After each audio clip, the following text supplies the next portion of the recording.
let's give all of yourselves a round of applause for being here for this very important discussion. Thanks to all the attendees, all the panelists for making yourself available. A further thanks to the Office of Nightlife Economy, City Hall, and Corean Reynolds for making the time and space for us to all engage in this important conversation together. Please note that this panel is being recorded and will be available online afterwards. Tonight's conversation is aimed at opening up a discussion with each other as various stakeholders in Boston's nightlife, the public, and the city. I want to make a point that all of our opinions and values as audience members and speakers are of equal value here tonight. As such, myself and the panelists here today recognize that we do not represent everyone in the audience and in the greater nightlife industry, but are here to act together to initiate a conversation around the growth and changes we hope to see in Boston's nightlife, and encourage you to join us in doing so. On to tonight's guidelines and agendas. Tonight's discussion is focused on two goals: helping create a new safer spaces policy, which can be applied to nightclubs, bars, and other spaces where entertainment occurs in the city of Boston and the greater Boston metro areas. The testing for the policy that comes out of tonight's panel will be tested at the soon-to-be-open Sound Logic Social Club in Allston. Tonight's feedback and questions will help formulate this policy. The second focus of tonight is to help create policies that all independent artists, promoters, and other stakeholders can adopt to better create safe spaces in their own environments. By sharing our experiences, we make these guidelines stronger and empower each other to create safer spaces for the communities and individuals that we are responsible to. In a short moment, each panelist will be introducing themselves and presenting examples of the work they have engaged in, particularly to create safer spaces in nightlife. We will then take a short 10-minute break to give you as the audience a bit of time to use the bathroom, formulate questions, or add to your existing questions, after which we will begin the discussion section. So without any further delay, let's get on with tonight's discussion. I'd like to start by introducing Boston's inaugural Director of Nightlife Economy, Corean Reynolds.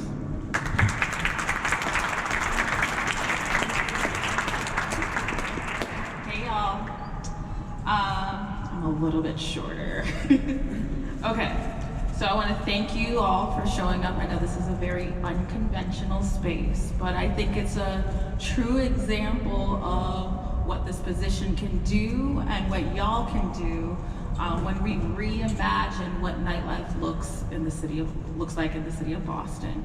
What spaces can we occupy? What spaces can we utilize? What barriers can we break? And what conversations we can have. The mission and the focus of the Office of Nightlife Economy is to ensure that we create a vibrant, more established, connected nighttime economy for businesses, for the various stakeholders like patrons of the nightlife, for folks who want to build out the nightlife, and also find and create new spaces for nightlife, right? To ensure that the identities of this very diverse city is represented in our third spaces. And how can we, after this terrible pandemic and the effects that it had for sociability, how do we revive sociability in the city of Boston? How do we attract and retain talent here? How do we uplift the culture and the artists and the music and the art that is created here? How do we keep it here? And so I'm so glad that I can serve as the first person to do this job. I can serve as a speaker box for voices like yours, for conversations like this, hold space to create safe spaces. I think everyone is entitled to have a fun night that is safe and that you feel included a part of. When I first came here to Boston, I couldn't find that space. That space didn't exist, and it's folks like y'all who are here at the panel, folks like y'all who are sitting out in the audience that are creating those spaces so everybody feels welcome, identified, and safe. So without further ado, I will not talk too much. I will say that the food in the back is all vegan, It's by a Black-owned restaurant called Rhythm and Rats that's located in Austin. So if you like what you eat, go out there, tell them that you had them here, and make sure you support your local businesses here in the city of Boston. Okay, now without further ado, I will take it off with this situation here. Who's introducing them? Are they introducing themselves? Okay, cool.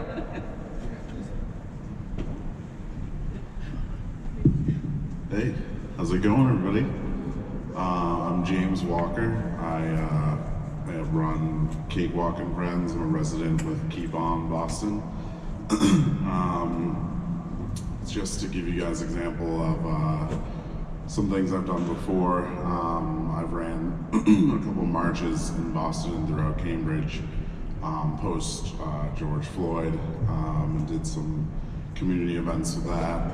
We cooked a bunch of food and handed it out to the less fortunate, and handed out a lot of like harm reduction things like test kits, condoms, things like that.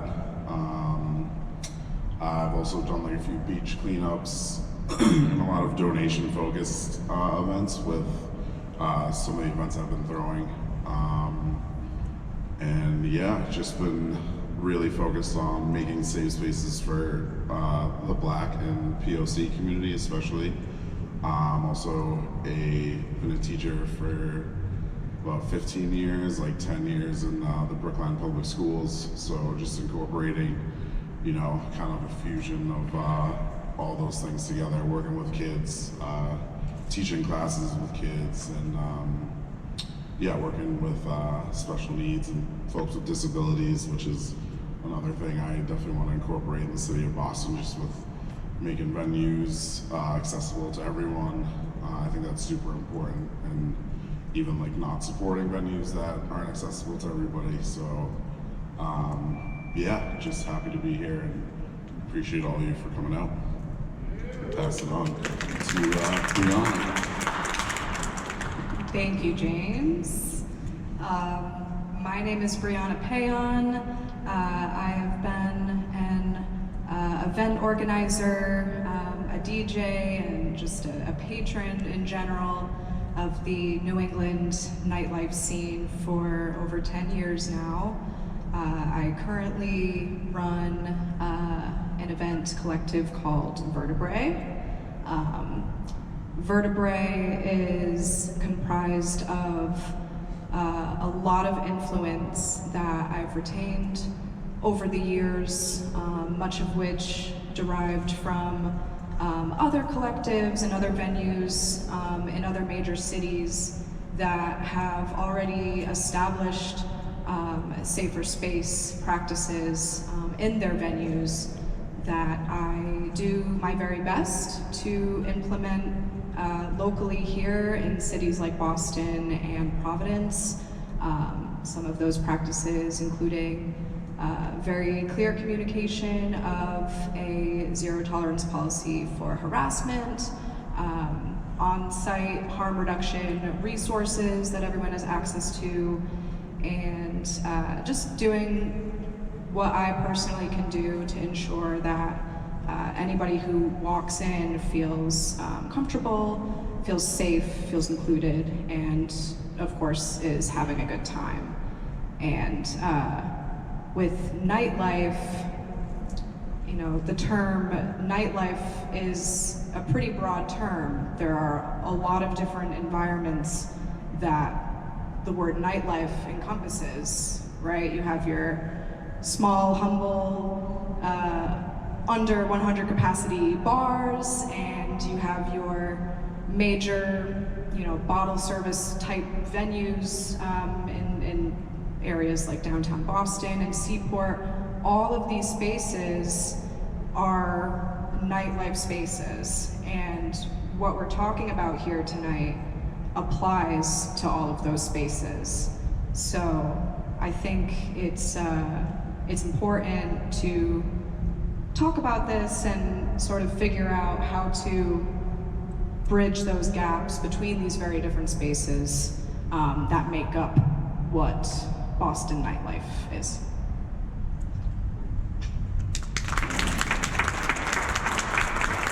Yes. Thanks, Brianna. My name is Blaire. I use they, them, and she, her pronouns. I have been an active dancer and community organizer and DJ in Boston since about 2018, 2019. I help run the queer collective called Boudoir, and I've also helped build a queer community art space called What If. And most of my practice revolves around creating safer spaces especially for the queer LGBTQ plus population, to come out and feel good on the dance floor.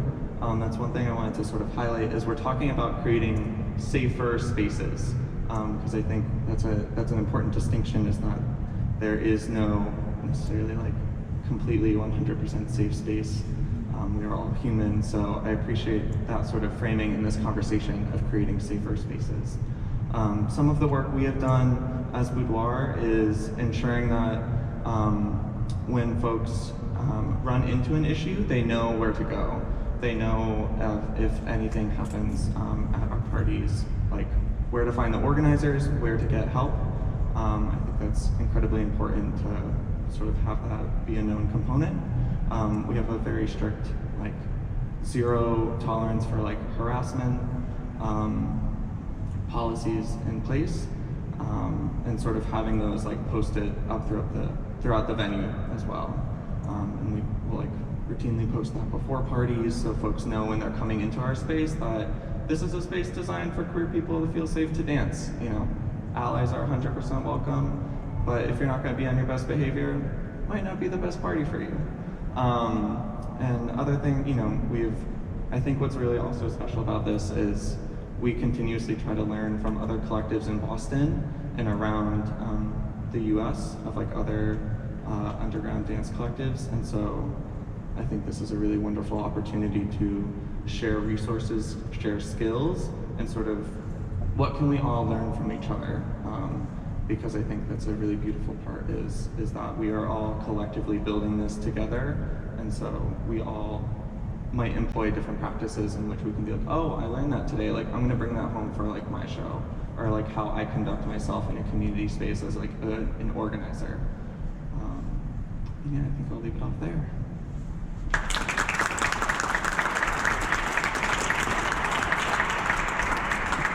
Good evening, everybody. It has been said before, but I'm still going to thank the Nightlife Mayor, Corean, for hosting us in this beautiful space. We wish to rave in here, but maybe later. Excuse me. I would like to also thank our organizers for doing this, and as well as you guys for making the time to be here. I am a young person in the scene who has become an active audience as well as an organizer from 2020 once I found my community, and became an organizer in 2021. My name is Kristina, and today I am a representative of Aversion with my co-founder partner Shaquille, and today I'd like to point out some things that we have implemented into our spaces, from tangible things, digital things, as well as mental ways that we approach our audience, our crowd, and our communication.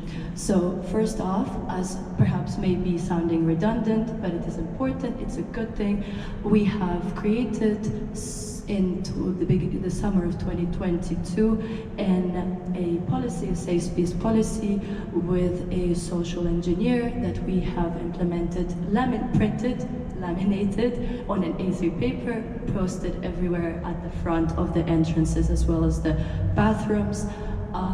A safe space policy, which encompasses in itself a distinct identification of our staff members by a wristband which is lit in the LED light. Further on, we have no tolerance for non-consensual touching. We have no tolerance for harassment and discrimination. Those policies are they're stagnant, and not respecting those ideas leads you to exit our spaces. Further on, this is one of the tangible things that we have curated and have continued to implement. We do certain digital things that we have found to be important. The day of our events, we always post a post with rules, guidelines, and certain reminders to remember, so people on a more lucid time of their day, perhaps during the day, can read this post and get introduced to what there are to expect when they come into the space. Further on, besides the digital, an event, the way I see an event is a theatrical performance, which is an important part to have it be important. It had to be thought out from the beginning to an end. When a person enters a space that I curate, we introduce them with guidelines and rules. It is important for you to know our policies. If you may be not able to find the posters around the place, and such, we make sure that the individual is in the know. Next, of course, is the staff. I believe that is an important factor in order to create a safe space, is to have the staff be trained, be aware of their task, have proper rests, because if you can't help yourself, you cannot help another person. It is important to have certain trainings. Perhaps there are not trainings that are, we're sitting in a conference room, but it's important to have a certain meeting before the beginning of the event, where I tell my people that I have asked to work the event that day, that you have this one responsibility: de-escalating, non-confrontational words, having to have active listening, practicing such things. All of these things are important. We are in a place where you dissociate. Lastly, I'm not gonna talk too much, but the idea of closing the space, right? We are working with the curfew of Boston, which usually goes until 2, sometimes until 1 a.m. The events then lead to be 4 to 6 hours. At the end of the event, people are intoxicated, sometimes highly intoxicated, and you're at a high level. No matter what music you're playing, you have had fun, you went loose. So in order to ensure for the people to be calm, to recollect themselves, re-establish their awareness of their surroundings, and get home safe, they have to have at least 10 to 15 minutes in this space with lights on. Dim lights, but lights on, in order to recollect themselves. And one of the things, I'm not going to make examples, but perhaps we all know, screaming at your audience at the end of the event is something that fears them and makes them not want to come back. So it is important on the part of the organizers to make sure that the venue owners are aware of your procedures. Lastly, the thing I'll say is verifying IDs at the front is important. There are apps such as Verify app. There are devices that are supported by patronscan.com, make the research. We need to make sure that the fake IDs don't get inside. People who are not of age sometimes are not able, and I'm a young person, right? Still, it is important to make sure people are aware of how to use alcohol the right way, how to respect others, everything. So verifying IDs is important, and I'm happy to learn today about what others have done. Thank you.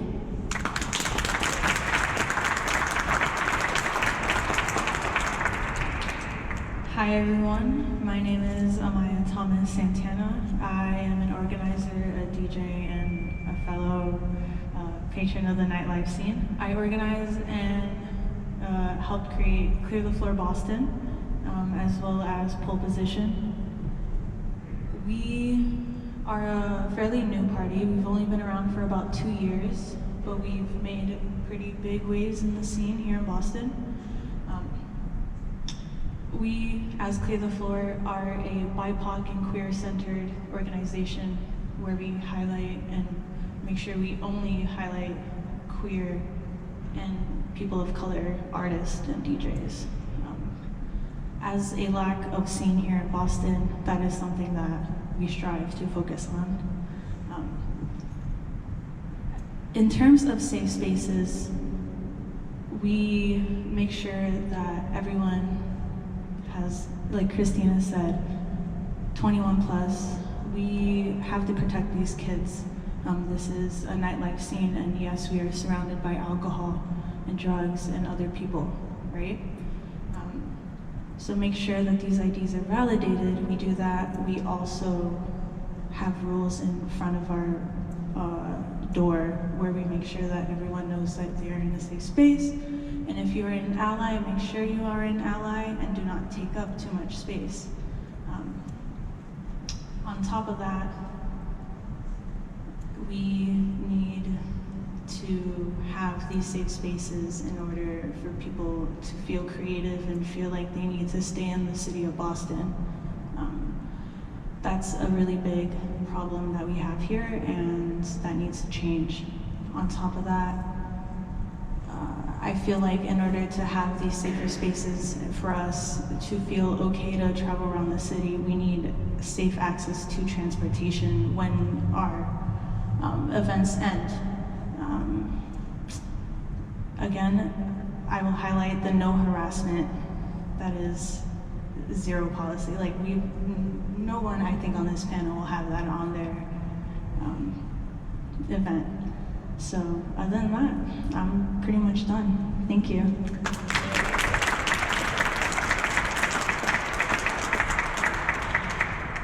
Hello, everyone.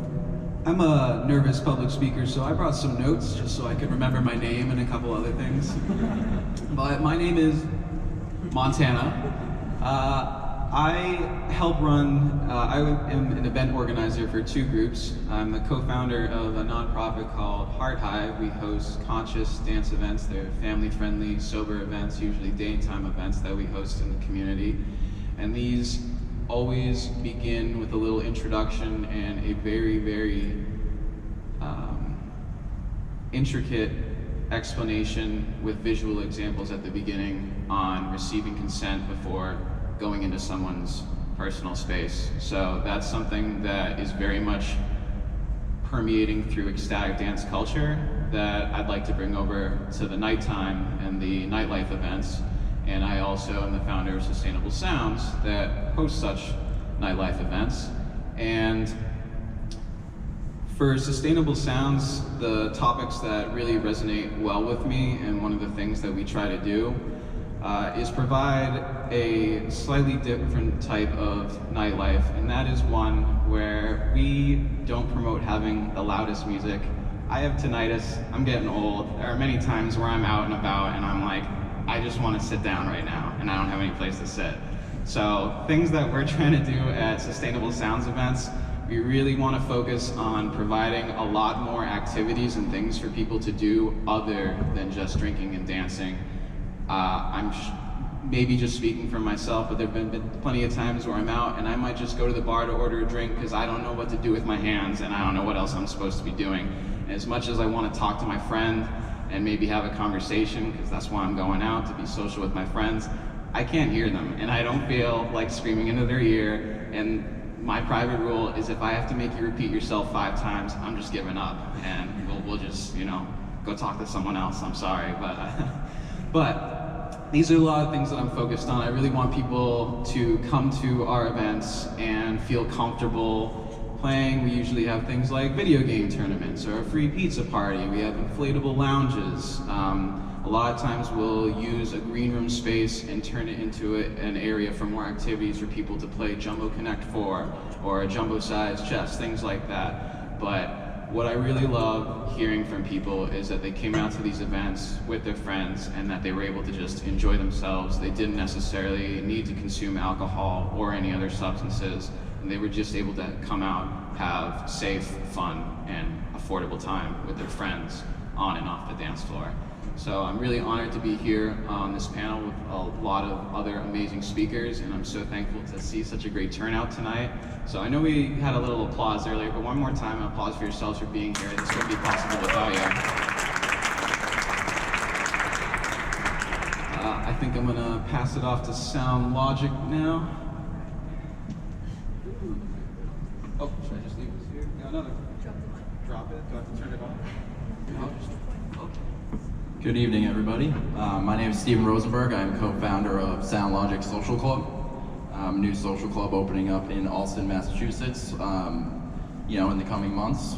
And first off, I just wanted to thank everybody for coming tonight. This is really, I think, monumental moment for nightlife in the city of Boston, and for the growth of safe and inclusive spaces here in the city. Just like Brian said, when I first moved to the city, I didn't have a community. I didn't have a place that I felt comfortable. And from the beginning, when Lucas and I set out to develop this place, we wanted to make sure that no one else experienced the same problems that we did when throwing events in the city of Boston, or the problems that we saw others experiencing. And it's very important in a place that really lacks these spaces for all communities. And Lucas and I really wanted to create a space that bridges the gaps between the different marginalized communities in the city of Boston and beyond, and really bring everybody together. And this event here is going to be developing and will be aiding us in developing a comprehensive safe spaces plan for our venue. And some of those policies, procedures we're implementing include having staff that's representative of all of us, including the security. We will be handling that in-house in order to maintain control over the people that will have, let's say, power at our events to prevent harassment. They will be trained from top down. Lucas Yasin, who is our general manager, and I are not outside. We don't know everything, and we will be, we'll be doing the training for sexual harassment prevention ourselves, as well as putting all of our staff, security personnel through that same training. We believe, just like Kristina said, when we don't want people yelling at everybody to get out, ending the night on a bad note, we're gonna start the night on a good note, make sure everybody is comfortable from the entrance to the exit. And we're doing that through creating accessible entrances. So we will be fully ADA accessible from the entrance to the bathrooms. We have converted a male and a female bathroom to 3 gender neutral bathrooms. One of those being completely ADA accessible and private. All being equipped with private stalls as well, which is a new thing in Boston. I can't go to the bathroom without some light coming through those partitions. We want everybody to be comfortable. And we're really excited to implement these policies, procedures, and really show Boston that it needs new nightlife, and we're the ones here, and we're changing that for the better. And thank you again for everybody that's came here, that supports us, and that we will be supporting in the future as well. Thank you.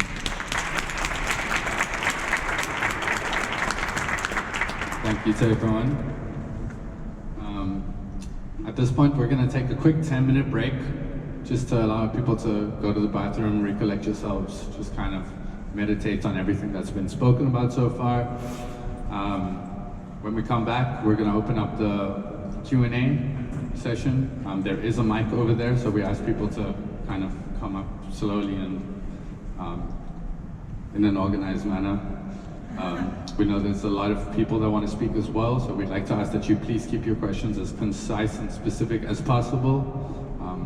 This is an open and safe space for everyone to talk as well, so we want to be aware of that.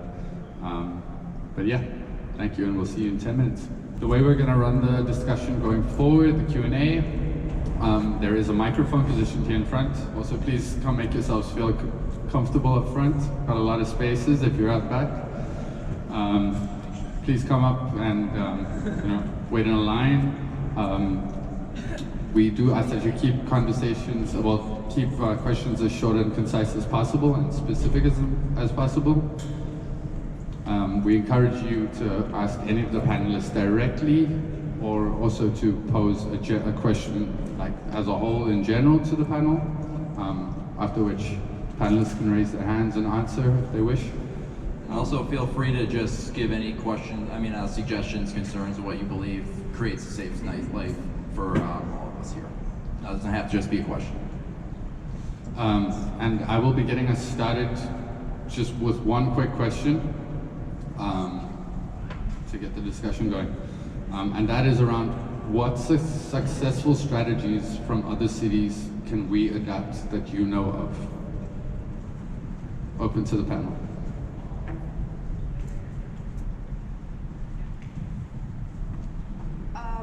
So a venue that I love very much, that I derive a lot of my influence from, is a venue called Nowadays in New York City. Love Nowadays.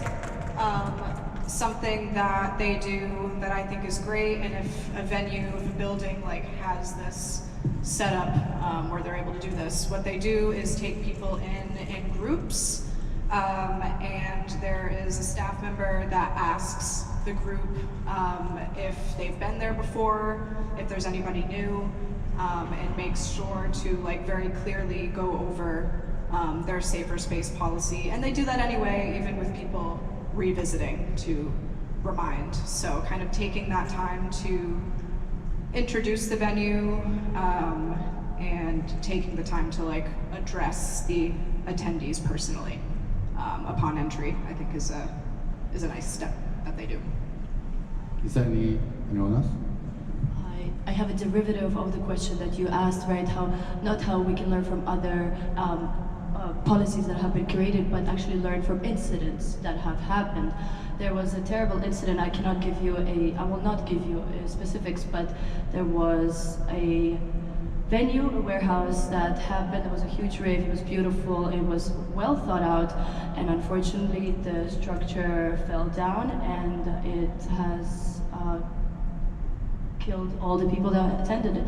So what we have learned from that is respecting fire exits, fire codes, and having people walk around outside of the event while it's happening to ensure that we are not only aware what's going inside, but also aware what's going outside, respecting capacity. It is so important. We live in an old city. Structures are not always have been built. They have been built 100 years, whatever the case is. But respecting the fire codes, respecting the building is important when bringing people into it. And just for some information for everybody, that as a venue, we are required to have extensive fire protection and evacuation plans in place, and that we will absolutely not be going over capacity at our events to maintain a safe and comfortable environment for everybody. If there are any questions from the audience, if we want to move on to the next one. So I had something I kind of wanted to say, and I actually wanted to piggyback off of what they said. Fire safety is something I actually care a lot about, and this month it's actually the 21st anniversary of the Station nightclub fire, and I really think we should just mention that really quickly. And also, December was the anniversary of the Ghost Ship fire in San Francisco. So I have been to a lot of underground events, wink, wink, you know what I mean, where they let people smoke inside. Sometimes it gets a little packed, and it makes me really nervous, especially because a lot of these events aren't sanctioned by the city. They're kind of like don't ask, don't tell kind of things. And I do worry sometimes. There's been a few venues that I think you guys know what I'm talking about, that it gets really packed, really hot, really smoky, and people ash on the floor, and it's really dangerous. However, I'd like to say that it's not just underground events. The corporate clubs are just as guilty. I used to work at Royale as a security guard, and my whole job essentially was to guard the fire exit to make sure that no patrons went through that exit, because the fire exit, the stairs, didn't have stairs. It was missing stairs. And this is something that the fire department was well aware of, and I just feel like if I was a patron, that would make me really uncomfortable to know about, and I really feel like these corporate clubs really need to put the hammer down, because not only they fudge the capacity numbers, because it's like, okay, let's say they can sell 1,200 GA tickets, right?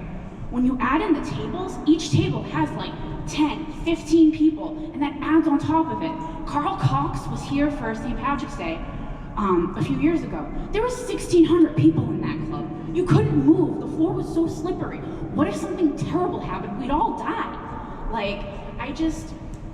I don't know where I was going with that. I'm trying to keep it concise, but I just wanted y'all to know that. Thank you for sharing. Hi, thank you for sharing. I appreciate that. Yeah. So I want to touch on this point just a little bit. To the point of the process and permitting and safety and ensuring that your local police station is aware and that you're up to fire code. Those are all important steps, and I know they can be arduous and frustrating, and the system can be hard to navigate, but they're all steps there to ensure that safety is there. I, as a person who works for the city of Boston, I'm looking into an inflatable nightclub. I have to go through the process just as anybody else does, and are there lit exit signs? They're testing the material to ensure that it's not flammable. And at some point I was like, we're the city, why do we have to go through this?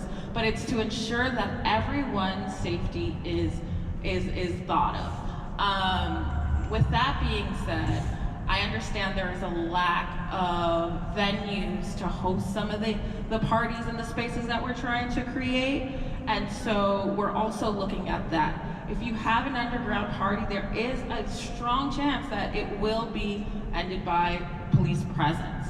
We are trying to have conversations with police to understand what de-escalation could look like, so it's not over-policed, but it's really done with care and with safety of the patrons in mind, because I do know there have been some interactions with police and house parties that have not been safe, and so keeping the learned lessons from those and kind of providing education to the city workers and to our people who are supposed to serve and protect us, to say this is just because it's unsanctioned doesn't mean it's bad, right? And so if your child was there, if your sister was there, how would you disperse the crowd? If your family was in that room, how do you disperse the crowd with humanity?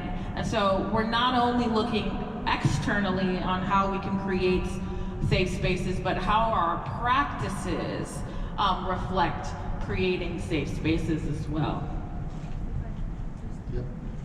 Very quickly to what you were saying, working with the police. So another thing to your question, there are spaces like Under and Merge. We are creatives. Under and Merge are spaces, are collectives in New York City that make raves, right? Make big events in non-club environments. And this is something that is my dream, right? As a collective, to create beautiful spaces. What they do is they work with the police. They have police standing outside of their lines. They have police having to not shut down, they have police carefully asking people to leave the event when it's over. So this collaboration between the city and the organizers is something that I hope we can strive towards, because that allows us to create beautiful, amazing, big warehouses. Yes. Yeah, and building that relationship between the operator and police is super important, and even the neighbors, right? So neighbors is a whole other element, right? The complaints, the sound, if there's an uptick in vibrancy and happenings, then there's more complaints. But understanding that you're in a certain neighborhood and that's kind of what you signed up for, but then also creating relationships so it doesn't come to 311. It doesn't become a police call. It's a conversation between the operator and your neighbors. Awesome, thank you. I think another question that came up for me that I'd like to kind of pose to you in the panel are, what are some of the ways that independent event organizers and creators, because of the nature of being creative, you're always looking for new and unique and not necessarily licensed spaces. What are the ways that promoters and just independent organizers can get in touch with you, with the police, if people don't already know, to help do those things? Yeah, so there's a great video online as to how to apply for a one-day entertainment permit, and that kind of goes through the steps of how to do it, who you need to contact, etc. And then there are part of my job is to connect kind of the spaces, the venues, the public spaces and private spaces to the culture of the city. And how we're doing that is I'm working, I don't know if y'all are familiar with BIDs or Downtown Improvement District or Business Improvement Districts. We've got a couple of them here. So the Wharf, downtown, Back Bay is forming one, and there's one in Newmarket, right? And what I'm hearing is, how do I interact with these folks? These are business folks that are working with folks like State Street and stuff, but they have all these spaces that they want to interact with. And so a part of this office is creating those spaces so they can interact and making those connections so y'all can interact with each other and connecting the dots. For example, like the Wharf said, during the week, there's no activation, and that's where we want to activate. We want to get folks that are coming from work and staying in these areas and feeling and creating a sense of vibrancy in these areas. So I can go to Shaq and be like, hey, they want to throw a party on a Wednesday. Are you interested? And so the more I get to know y'all, I'm literally open. You can email me. I'm a little slow because I'm a team of one, but and then come with your ideas on what spaces you want to use. I can help you. If you come to me with an idea, I can take you through that process or connect you with someone who can take you through the process. Our public parks, you can use that. There are certain areas of the City Hall Plaza, you can use that, right? And so you don't know what you don't know, so feel free to reach out. Yeah. I think it's on. Is it on? Should be. Is it okay? I can still. I had another question about sort of infrastructure, and this is. It's not on. Do you want to try the middle mic? Yes. Yeah. So yeah, I had another question about infrastructure, and as you had mentioned, there is a lot of the buildings that these sorts of events take place in Boston are very, very old and are crowded with a lot of people. And though it's not as like immediate, I mean, it is immediate, but it's not as like readily apparent as say like a fire or like crowd crush. Just in general, like respiratory health in packed buildings, confined spaces, especially in the winter and flu and COVID-19 heavy transmission season. What sort of measures do you have you thought about or considered taking in your venues? Hi, I can speak to what we're doing here at Sound Logic. So as you may know, we took over the existing garage nightclub over in Alston. I can say a bunch about what the space used to be like, but we're taking every measure that we can to not make just a safe environment for the patron, but for your lungs, for your ears, and for your eyes. And that's through using sustainably sourced and handmade materials and the finishes that we're using. And creating we're using soundboard, this crazy stuff, Quiet Rock 545, and ensure a nice, comfortable environment for your ears. We won't be, playing too loud where it's dangerous, and that we have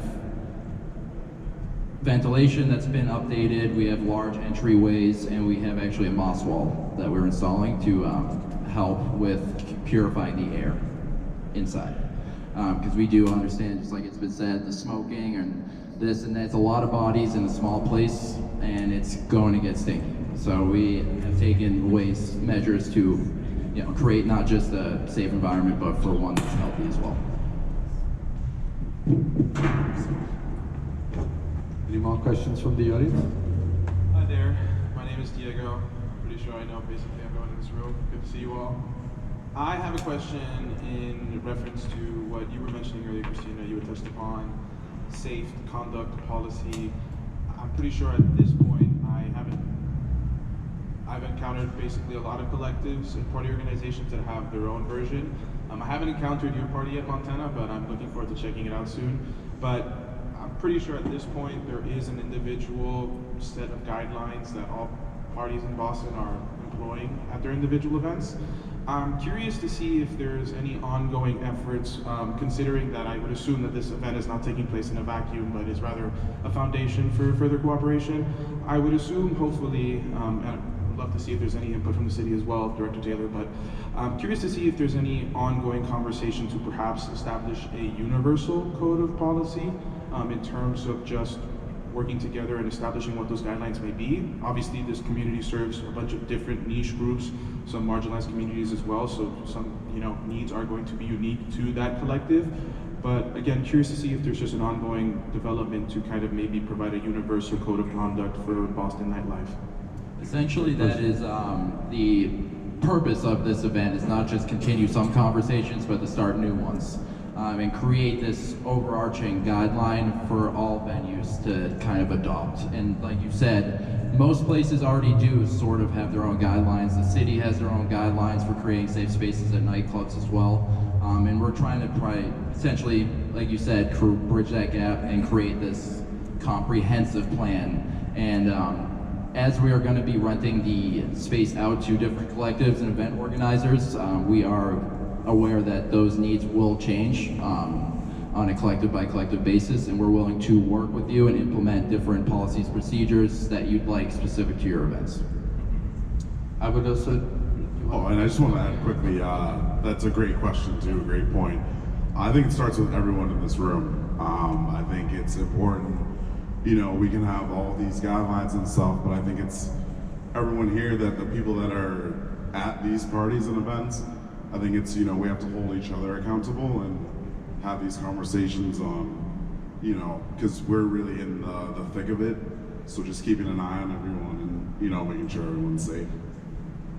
I really think and this is the second part of today's agenda, is how we can essentially glean off of all the information we're learning, like with this whole thing being recorded, to create a more like an independent resource pack that kind of speaks to all of these issues. So for example, the smoke and all of that, and also like the fire code thing, so that younger, independent, future like event organizers can have an accessible resources that's really thorough and thought out, that touches on all of these things. So, all of our participation and experience here, it helps make that better and stronger. And sorry, one last thing I also want to mention is if there is anything you'd like to add and you maybe don't feel comfortable to bring it up here, or you just didn't get a chance to talk, there are QR codes positioned around which link to a Google form, which we will then be able to use to, in the follow-up to this. I want to speak to that a little bit. I think the creation of this role is to acknowledge opportunities like that, to create more established citywide norms, to create policy around those norms, to create policy around what folks are already doing on the ground level and raise them up so that they become implemented in how we regulate, how we operate, and how we inform folks as they create new spaces or as they grow their spaces or as they continue to be in business. And so we've done a little bit when there were some spikings happening in the city of Boston. This precedes me, but our licensing board brought all of the businesses that were a part of complaints together to talk about how we can have safer practices.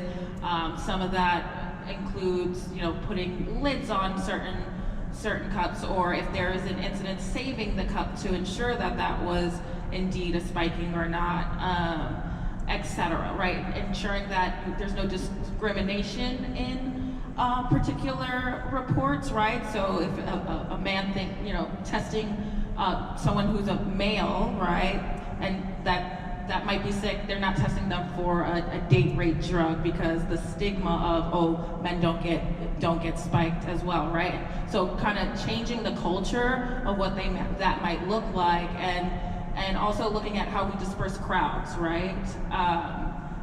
Operators are in charge of what happens inside the club, but also what happens outside of the club as well. And so if we are not diligent, if they're not training their staff, a lot of people hire third-party staff. If those third-party staff members don't know what the operators have to uphold, the safety that they have to uphold outside of that, that's when it creates issues. And so re-educating folks as well is important. But I'd love to build a Boston-wide kind of pact along with this group anytime. So let's do it. Any more questions? Yeah, hi. Hey there. So I think this is like a part of this discussion, and to kind of go off what James was saying as well, we're talking about policy and otherwise, standards to uphold and safety to enforce, and enforcement and kind of execution is where my question is. I wanted to open up the discussion for the panelists to understand, what kind of policies, have you found to be effective and, if not easy, possible to enforce? Because there are ways that we can, have policy through the city. Not all of our communities, for lack of a better term, respond well to police presence. So understanding how to self-enforce and how to use like community and social interactions, whatnot. What strategies have you been able to employ, or that can we share? Have you found effective for that?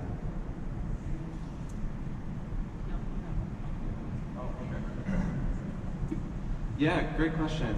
I wanted to talk about one thing that Boudoir has done in terms of, it's similar to Brianna mentioned, the nightclub nowadays in New York City, how they give you a talk at the front of the door. That is something that we have done at a lot of our parties of when we see a lot of familiar faces in the queer community and outside the queer community who come through, who we trust to be on their best behavior in a club setting. There are also times where we get like complete randos who we have never seen. So I think, I think one thing that is been really great and really worked for us is having either our collective members at the door or having our trained door staff and just giving a little prompt, just like a, hey, this is a space specifically designed for queer LGBTQIA+ and allies to, feel good on a dance floor. How does that sound to you? And sometimes the answers will surprise you. Sometimes there will be someone who's like, that sounds dumb. And then, immediately right there, you're like, okay, you don't get access to the space. And then, you deal with that right then and there of just okay, if you're gonna have that reaction, if you're gonna laugh at our very simple statement of providing a safer space for queer people to dance, then you don't get access to it.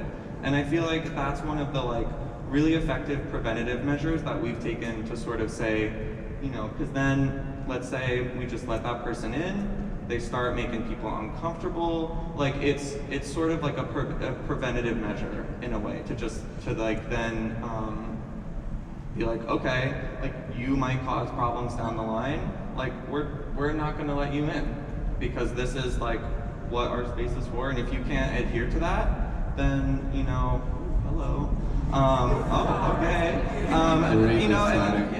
And Echo, that's what happens nowadays too. They're talking about creating a safer space, no harassment of any sort of kind. If someone laughs in that first room, then they don't get access to the space.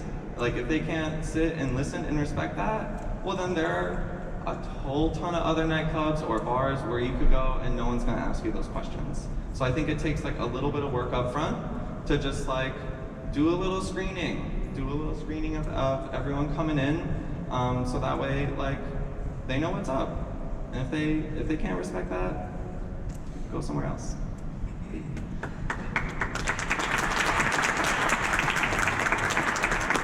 Yeah, backing off of that, I think a big part of this is the fact that everyone in nightlife should have access to harm reduction training, whether it be security, bartenders, or anyone. If we're gonna have these safe spaces and have these safe discussions and ensure that everyone is spaced, we need to know how to de-escalate outside of police presence. And I think that's very important. Thank you. To back, something. What I want to say is that besides putting forward policies which have previously been discussed by Brianna, myself, such as safe space policies, there is also an individual responsibility that I believe me personally, with that, besides as being a host and organizer and someone present in the scene, that I take responsibility to make someone feel like they can reach out. There have been times where in such dissociative environments you feel unheard, you have other things to attain, where also that comes in having staff have certain responsibility that they only stick to those actions, such as delegating your responsibility, as I said. So taking individual responsibility for others to hear them out, whether it's online or in person, making that a comfortable space. I think that's a conversation where it starts to make Aversion, I'm talking on behalf of Aversion, a safe environment that they feel like they can come back if they haven't been heard by another member of our staff in the moment of that time. I just kind of wanted to circle back on the making the spaces safer, and I guess I wanted to talk about like public health and I guess air quality. So just to go back to that. So respiratory viruses are here and they're here to stay, and there's multiples of them every season. The city of Chicago actually has this thing called Clean Air Club, and their Instagram is clean.air.club, and they basically provide. It's a volunteer-ran and completely crowd-funded service. You basically use a Google form to sign up to rent an air purifier as well as FAR UVC lights. And you kind of, they give you advice on how to set this up, and the UVC lights kind of help eliminate airborne viruses through UV lights, and the air purifiers also help purify particulates in the air. So I wonder if that's something that like the city could help in partnering with like public health to provide some sort of service that could be utilized in the winter when rates of everything is high, and just something to think about and kind of put it in the air. I love that suggestion. Currently, every worker is entitled to a clean air working environment. So that kind of plays into the role, right? When they created that mandate, they were thinking about smoke, right? But now that we have all these airborne diseases, what does that look like now? And I think that's a great suggestion to kind of innovate in that space and redefine what that means. So we'll look into it. That's a great Thank question. While we're on the topic of resources as well, like I just want to put it to the panel and the audience, because this is the best thing, we put all our heads together. To basically ask like, what other resources do you know of that are available, whether it be in terms of training staff, if it's in terms of I know someone mentioned to me earlier, like Narcan training, like all of these kinds of things. Like if you have resources, now's the time to share them, so that we can get this kind of pulled together. And if there's resources that you want to see come from the city, like please let me know. Just like the Clean Air program, that's a great idea that we can noodle around with. Or Narcan Behind the Bar is one of the programs that happens in New York, and we're looking to provide education to any person that works in a nightlife venue with that, right? Even in Target at South Bay, right? You have teenagers who work there that are administering this for the first time. So we're thinking of ways to provide these resources so that people feel empowered and equipped to address different issues that come in. Hi. So that's like a perfect segue into my question. Just what is the city willing to do for these promoters? Because most of these people, aside from a couple of them, are venue owners, are not venue owners, just promoters. So what is the city going to do to make sure that things like Narcan and all that training isn't on the backs of these starving artists, essentially? Yes, so a part of us, and it's going to be a part of a series. not public yet, but it is a thing. So, you know, night school, and so it'll be a part of a different series where I mentioned de-escalation, right? And so, you know, maybe a security guard knows how to de-escalate, but does the barback know how to de-escalate, right? And so, or does the promoter know how to de-escalate? So providing those resources to the greater community is something that we're looking forward to doing for sure. The Narcan behind the bar, that's definitely something that we're looking forward to providing as a resource as well. Looking at City Hall, and so if there is an idea that comes up, I have the opportunity, because we're not grounded in old stuff that I had to inherit, but I can really listen to and be the speaker box, like I said before, for folks like you. Y'all didn't have a voice that directly connected to City Hall before. That's why this role was created. And so, like I said, my door, my inbox, my Instagram, my LinkedIn is always open to these ideas. And if more conversations like this need to be had, I'm more than willing to host those, and not just have conversations, but actionable items coming from this. But really, the solutions have to come from you. I can preach to the mayor all I want about this needs to happen, but we're here to serve constituents. So if there's a strong constituent voice that's bringing these issues to my attention physically, through emails or through discussions with her, that equips me, that arms me with the ammo I need to direct resources to resolve some of these issues. And what we don't have right now is a strong, coordinated voice in nightlife that's pushing for these issues. And so what I would say is, I would encourage y'all, if there are things that you want to see, come together as different collectives, as different voices, and demand from us what you want to see, because then I can say, hey, the constituents of Boston here want this. How can we make this happen? So a protest brave. My bad. I think.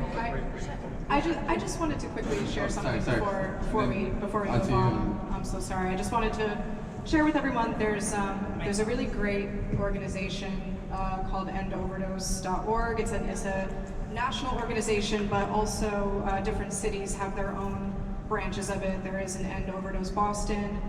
They have an Instagram account with really great content. You can go on their website, and they have a ton of resources, a ton of videos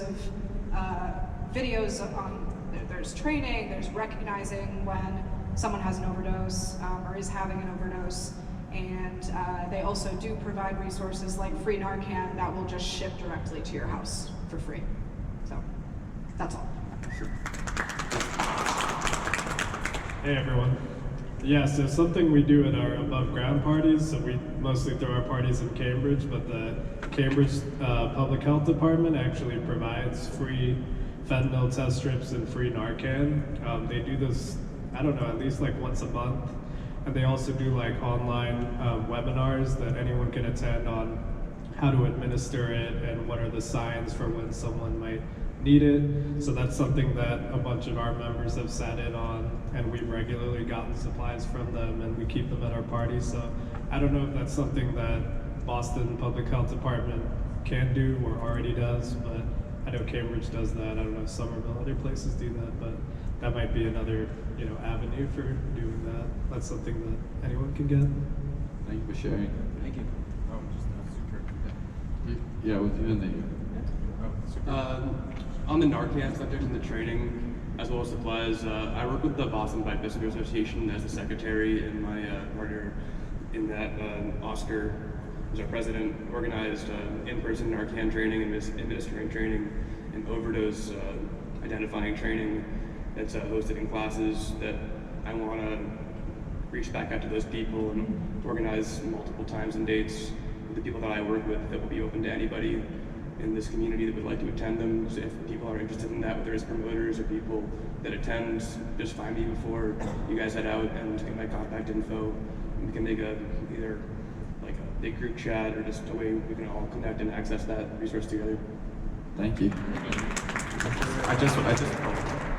just like Sorry, one quick point after that. I also know I get free Narcan and fentanyl testing strips from the public libraries.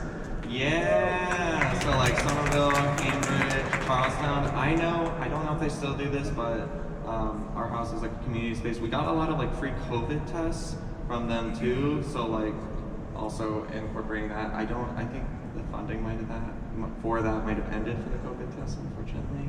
But you know, we could bring that back. We could demand that back because that was pretty sick. You could just roll up to the library, get all your harm reduction, get a bunch of COVID tests for you and your homies, and like everyone else. It was sick.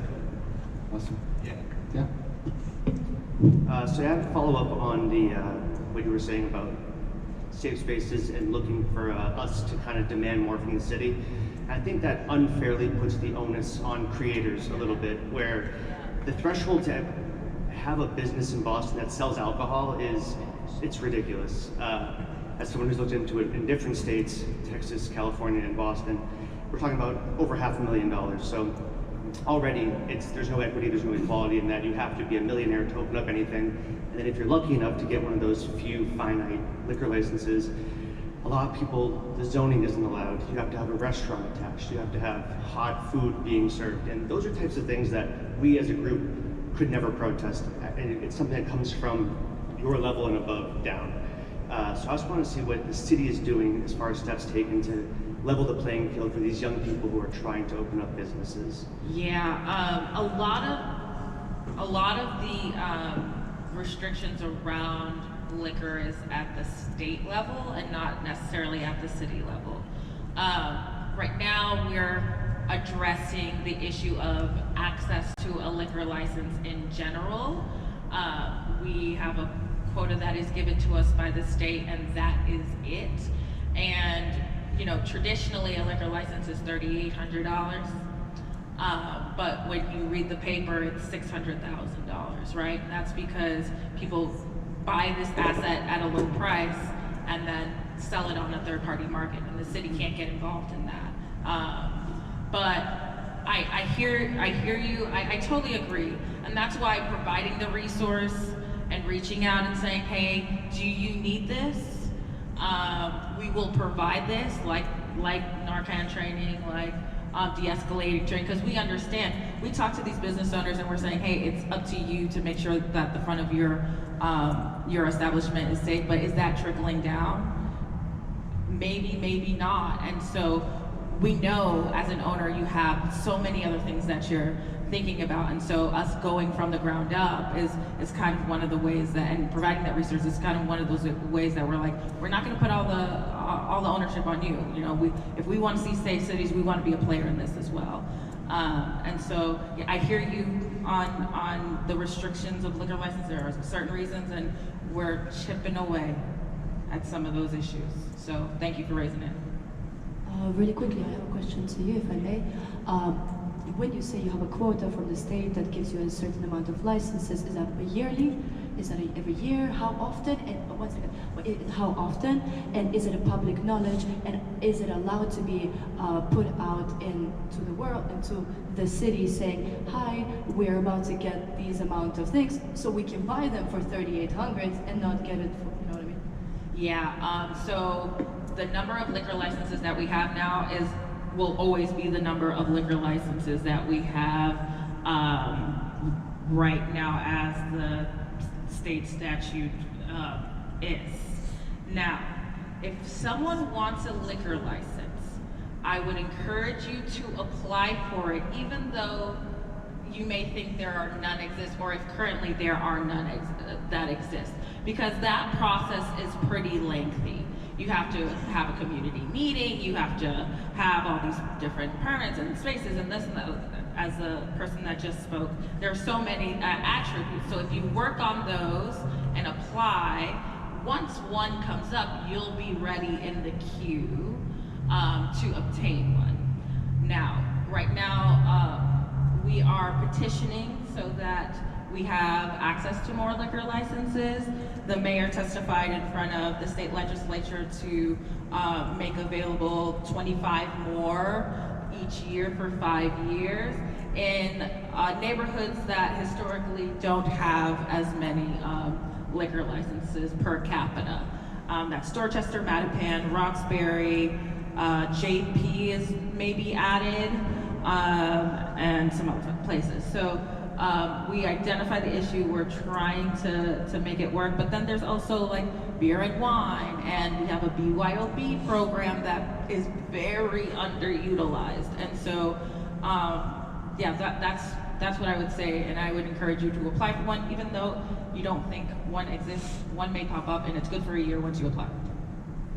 And just to follow on this quickly before we get to you, just another thing, so also remain inclusive with this conversation, because I know we are talking about liquor and alcohol, but for like the sober community, are the accesses to entertainment licenses so that we can still put on entertainment and events like tied to liquor, or is that a thing that we could explore, you know? Anyone can, within reason, anyone can get an entertainment license. It does not have to be associated with alcohol at all. And so there can be a family-friendly event that's from 9 to 12, or it doesn't matter. And so locally, entertainment is regulated. So what does that mean? That means right now, you cannot have live entertainment or any entertainment of any sort between the hours of 2 a.m. and 6 a.m. in the city of Boston.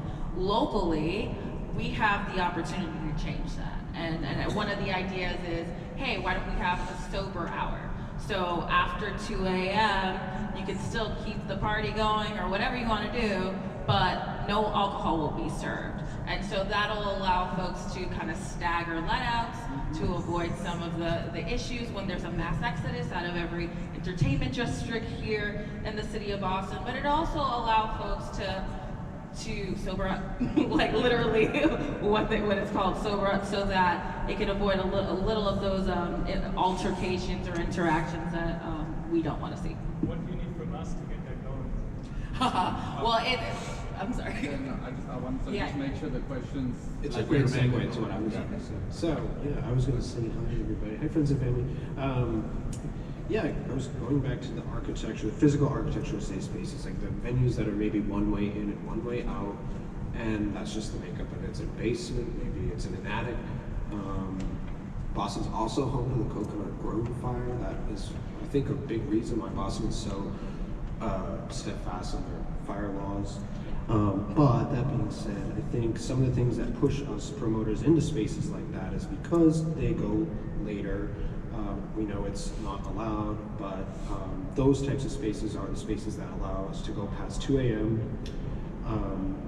And it's unfortunate because we would love to be in a safe space that's up to code. We could afford to get that space, not own it necessarily, but if there were, say, funding or grants to access spaces, or even if they were free, that are up to code and could go later, that would probably help combat us going into the dangerous spaces that are basements and things. And yeah, the curfew part is like such a big part of being safe. Is like in New York, you can kind of come and go as you please. It's not all rushing out. I've seen there's a lot of fights from drunk people all at once. I mean, not us here, but you see that in Boston, and Boston has a name for being that kind of crowd, and it's not us here, but it's because we're nightlife people. We want to stay away. Yeah, essentially, it's just safer, and you know that, and we just, how can we push that? I'd like to make a comment about what Sound Logic is doing. We're trying to cultivate not just a party safe atmosphere, but a place of learning, a place of organizing, and a place of not just getting as drunk as you possibly can in as short amount of time as you possibly can. And that way, we are appealing to, we're trying to bridge the gap between being accessible and being truly inclusive. And by doing that, we are focusing on affordability. So for event organizers, the cost will be little to actually host your event at our space, and that we are actively working on creating a sort of set of guidelines or whatever to make sure that we can all grow in this city. Not just so Sound Logic can grow, or not just so anybody you see here sitting here can grow, but for all of us to do so. And we're going to be offering just as large of an alcoholic menu as a non-alcoholic menu. Us manager, I haven't been drunk in 3 years. Lucas hasn't been drunk. We don't like to cultivate that kind of atmosphere that you find everywhere in Boston. We want you to be able to get drunk if you want to, but also be comfortable sober as well. Afters is being looked at, and that's Yeah. all I can say. I've luckily been here long enough to have gone to Rise, which was a great after space. It didn't serve alcohol, but yeah, it felt, it's good to be saying it in these walls. So it's been a long time coming. So thank you. Thank you. Yeah.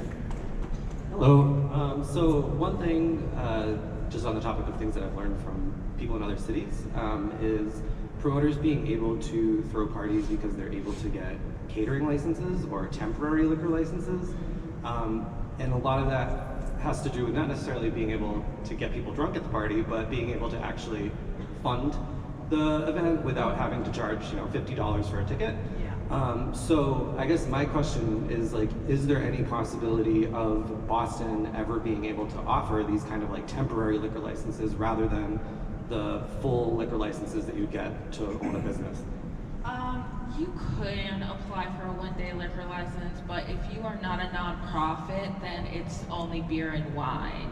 Right, so I guess like, is there any way that we'd be able to work to reduce that barrier? Because other cities do allow it. Yeah, another state issue. Yeah, I can't control a lot of liquor stuff, I'm sorry, y'all.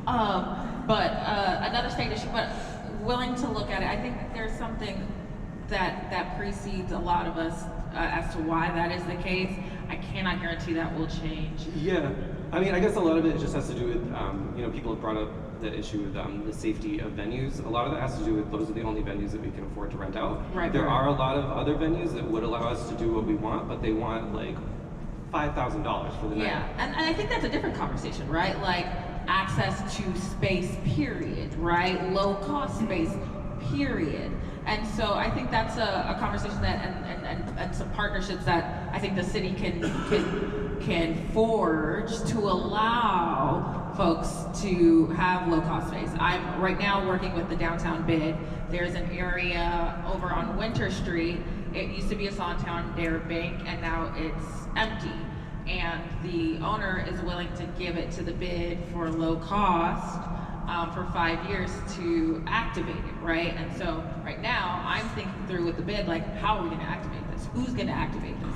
And that's not gonna be the only opportunity for that. And so I think the conversation is, how do we create lower barriers for activities to happen so that the cost isn't on you and you can just set vibes, for lack of a better way of explaining it. And I think there's some collaboration that's blooming and evolving as we speak with the downtown example. But like I said, City Hall can be used.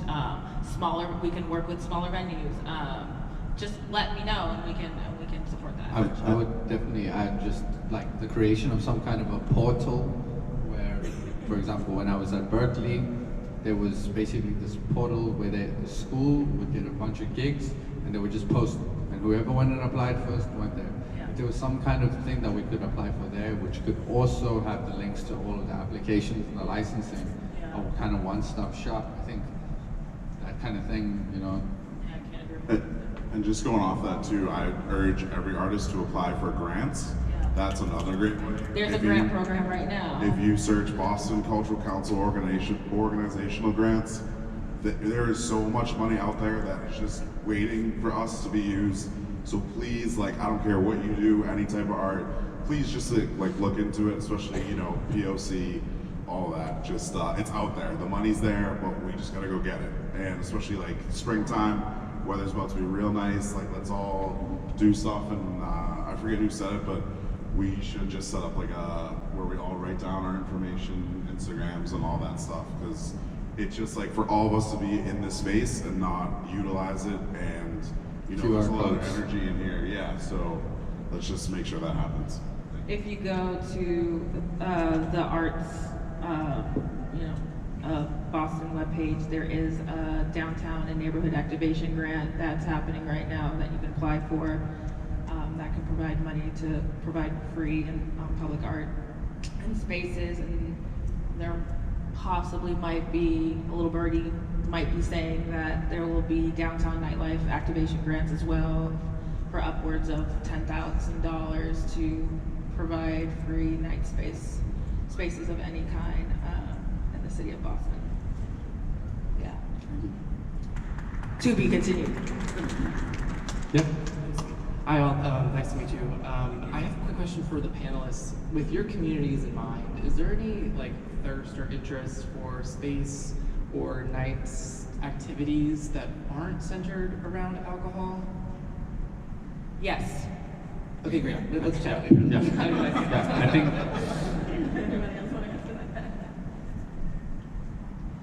Montana, would you like to talk about?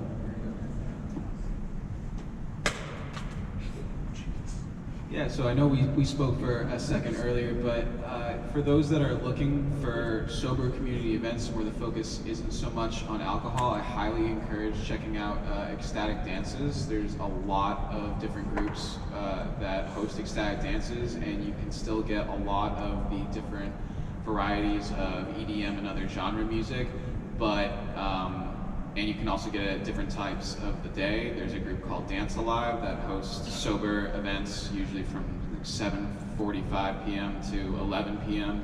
in Cambridge. Hard Hive hosts morning events, and Ecstatic Dance Massachusetts will sometimes host them in like the evening, like 3 to 5 p.m. So the lengths aren't quite the same, but there are definitely good venues and outlets for people looking to go out, find that social engagement, and maybe not partake in alcohol. And I know I mentioned this earlier for our events, but something that I have found, since we're on the subject of alcohol right now, is when you use the space in a manner that doesn't necessarily put people just staring at a stage, the same way that sometimes we might be more prone to eating or snacking if we're just mindlessly like scrolling or watching TV. I find that if you're in an environment where you're more engaged with your friends, talking and engaging in different activities, like what I'm trying to achieve at Sustainable Sounds, then the focus switches from alcohol and drinking to just being present and being with your friends and enjoying the present moment. I definitely think we could be looking for more opportunities for sober events. Those are the ones that I'm familiar with now, but I hope that we can find and grow even more. We'll be making space for that as well. So something to go off what you said, I have had experiences with my event that I curate, page 11. It is under Aversion. It is hosted in a boxing gym right across Man Ray, if anyone wants to come. But it is a BYOB event. Promoter, BYOB, it's a BYOB event. There's no alcohol that we provide. We have a soft drinks bar that's available for people to purchase, as well as we ask people not to bring glass, and we ask people not to bring liquor. And it is a space that has, again, going off what you have said, it has a lot of exploratory space. There is a back area where people take off their shoes and they can explore their bodies, right? With the visual interaction with visual artists. Something that is important to me is curating a space where artists of different media come together to explore their art and express themselves there, whether that is an audience, a guest, or that is a visual artist, or it is a musician, or you're good at security and you know how to talk to people, you work your language there, do that. So that is the point. So curating spaces like that has actually worked really well for us and gave us a lot of confidence in order to explore other warehouses or spaces, bringing, not going into the idea of waiting for 2 weeks for a wine and beer license, which is easy to get, but still, to explore BYOB events, they work, There are spaces, having things to do allows people to stay longer. Thanks. Thank you. Yeah. Hi everyone. So I know we've talked about it a little bit about the safety of around what happens when parties end. So especially with the curfew ending at 1 or 2, people have a limited time to drink. Boston has a problem with drinking, and then so even if we do have a little time for people to sober up, I think an important issue is the lack of public transportation late at night, especially as we're talking about after parties that might go even later. How are people able to get home? They're either going to have to drive drunk, call an Uber, which might be over $50, walk in unsafe neighborhoods, etc., etc. So I know I've seen some interviews with you about, from the beginning of your term, about that being an interest of yours, and I'm just wondering if there's any progress, updates, or anything related to that. There is progress. So in 2016, Transit Matters presented some suggestions as to how we can address the late night transportation issue. This is not just for patrons, but really thinking about the third shift workers who do not have ways to get home that are publicly accessible. When you look at our transit system, which is a regional transit system now, and you look who it serves folks in high-paying jobs from 9 to 5. But public transportation is not for them, right? It's a luxury for them. And public transportation for third shift workers, generally speaking, is a necessity. And so, based off of the information that we received from Transit Matters in 2016, there has been a proposal for a night bus line that has been created internally. With that being said, MBTA is a regional transit system with a lot of issues functioning during the day. So I'm not wrong. and so it would have to be at the moment something that the city itself would have to address, which comes with a large capital cost. So I leave you with saying we are looking at it. We believe it's super important to serve our third shift workers who are generally diverse. There are 40,000 people who work in the third shift, and it's only 7% of the workforce, but of that 40,000 folks, those are the most culturally diverse folks, right? And so when you're thinking about who a city is serving, we have to change the narrative on that, and we have to invest in solutions like a night link service. I'm not going to say too much because this is being recorded, and I feel like I've said a lot of things I wasn't supposed to say, but I'm really excited about the proposal. It's going to take participation from police. It's going to take participation from private entities to help sustain it, and it's going to have to take buy-in from MBTA so that when that pilot ends, couple-year pilot ends, they're willing to take it on, so it's not a lost resource and done for nothing. So I'll leave it at that. Thank you. Just like one point adding on to that of like, currently we all exist in the space where like, we're really hoping that transportation comes through, but we're not quite there yet. So just sort of like sharing with like, we're a room full of like promoters and dancers, but like ways we like take care of ourselves. Like one of the like practices we've done is like, like all of the organizers won't leave until all of the attendees leave. And like, we'll wait outside, just like outside the bar with them. Like we've had a couple people who like have not been in the sound mind state to call their own Uber, so like we'll call them one. And like, I think that is like just one method of like, even if you're just standing outside with all of your attendees, that's like adding to their experience of knowing like, oh, okay, these people are not just like gonna like abandon me at the end of the night.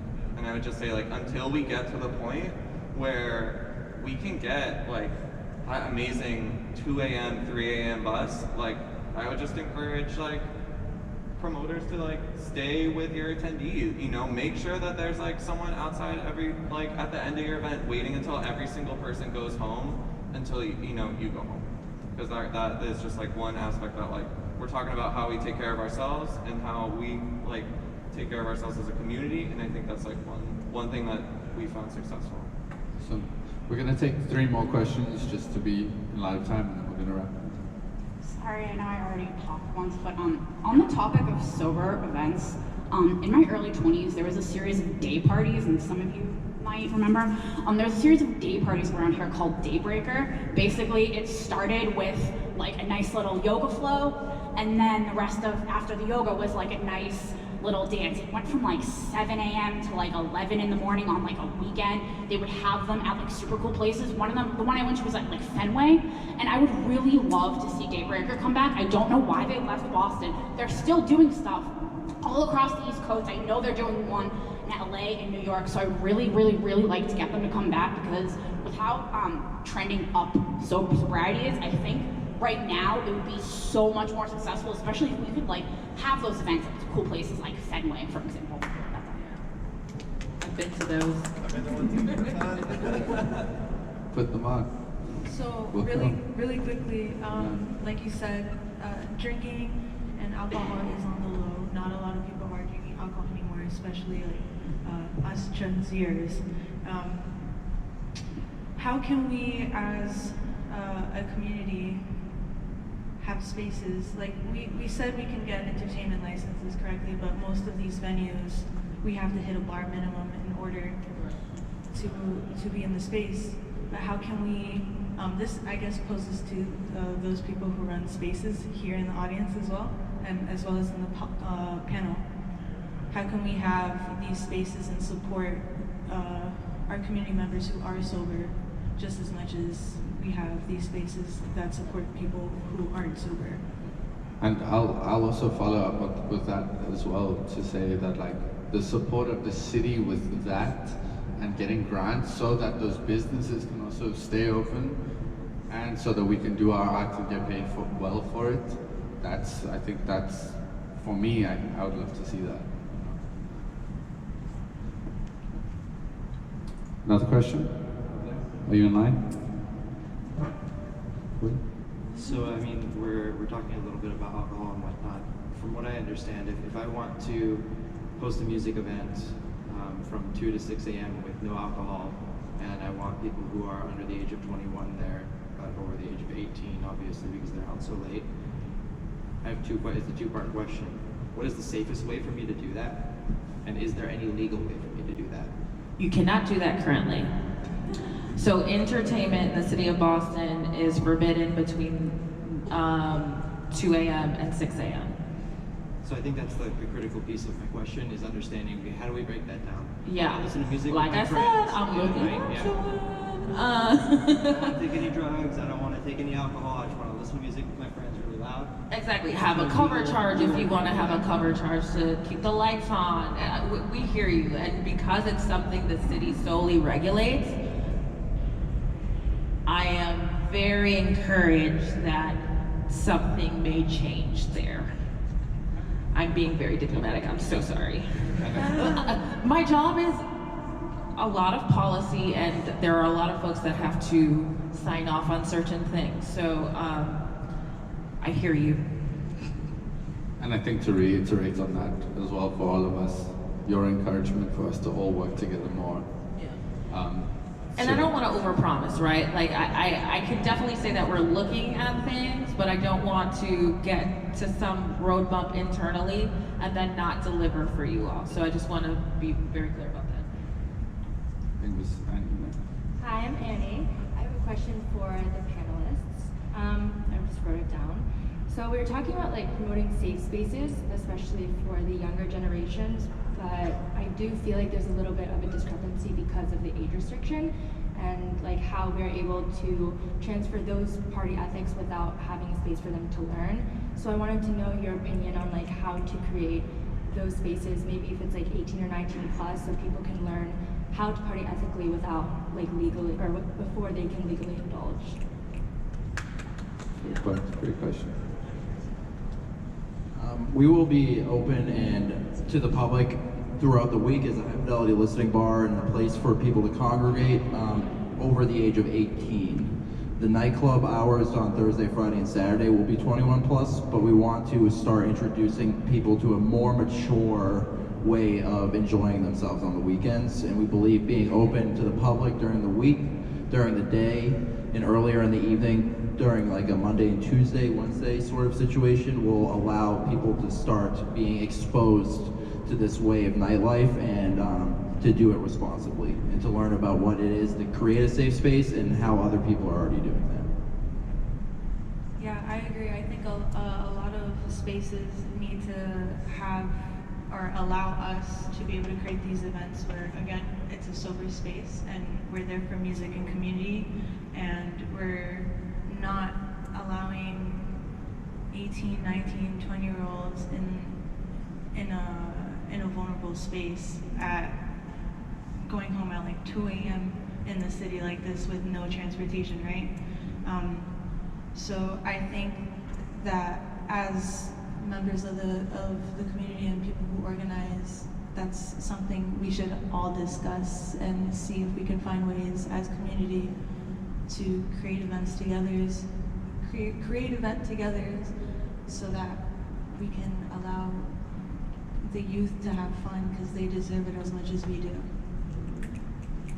And Phoenix Land, sorry. No, I was just gonna say also, I feel like just in the past like 5 years, a lot of this scene has been come from college students who are graduating, and also those who are turning 21, and they have been a part of it. And I just want to make sure that the space can be a part of it for those who want to be introduced to it but don't have the access to it. It's actually, I think, the way that I'm looking at this, for example, when I came into the city, Phoenix Landing would allow you to come in if you're 19.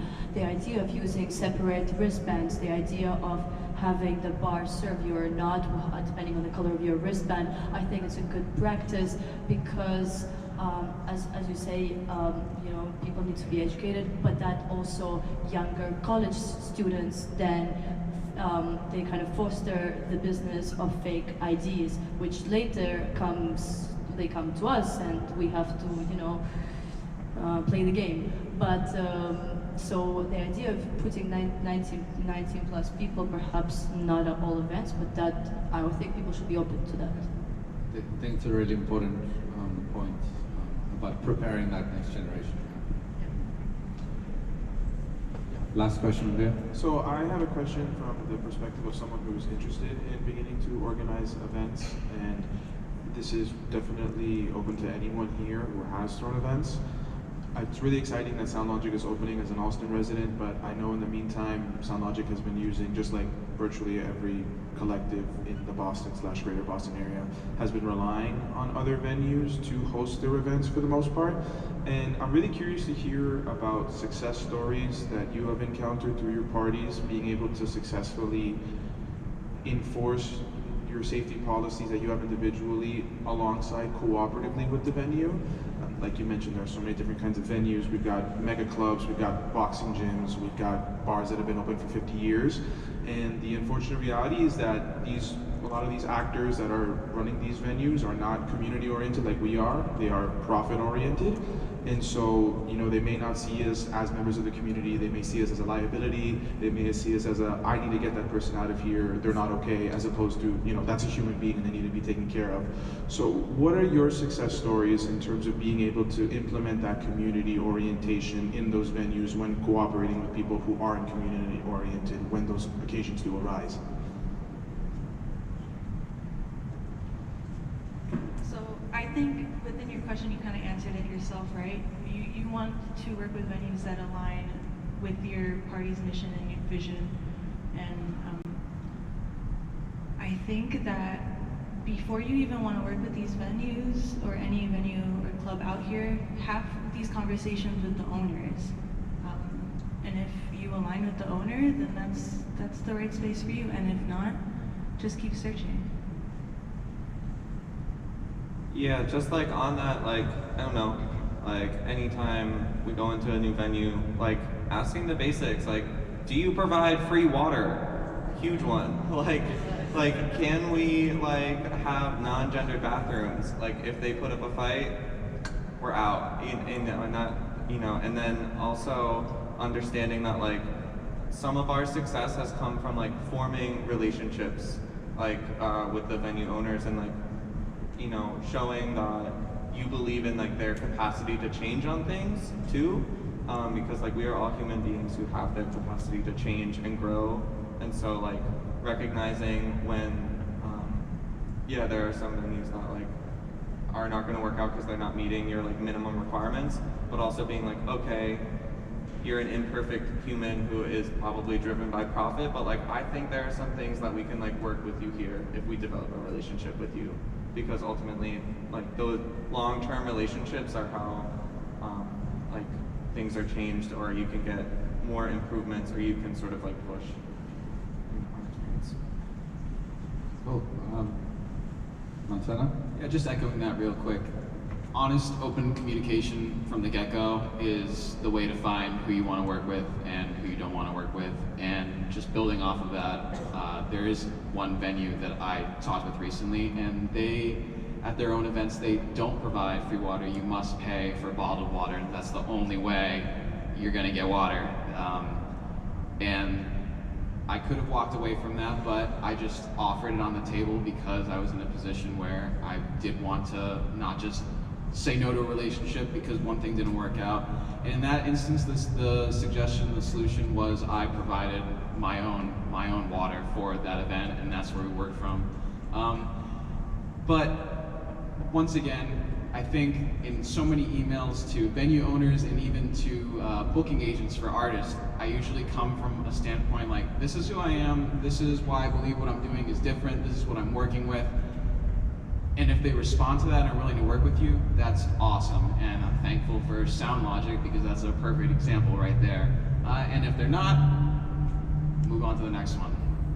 But communication, being honest about your intentions from your perspective, and hopefully receiving that is just a great way to find out, this is who I want to form a relationship with. This is someone who I may not want to form a relationship with right now. Thank you.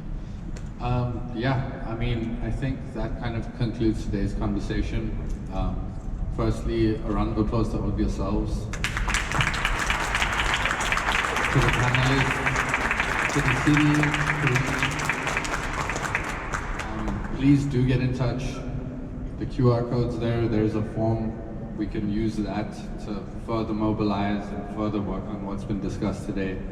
And yeah, thank you. Get home safe. Thank you, everybody.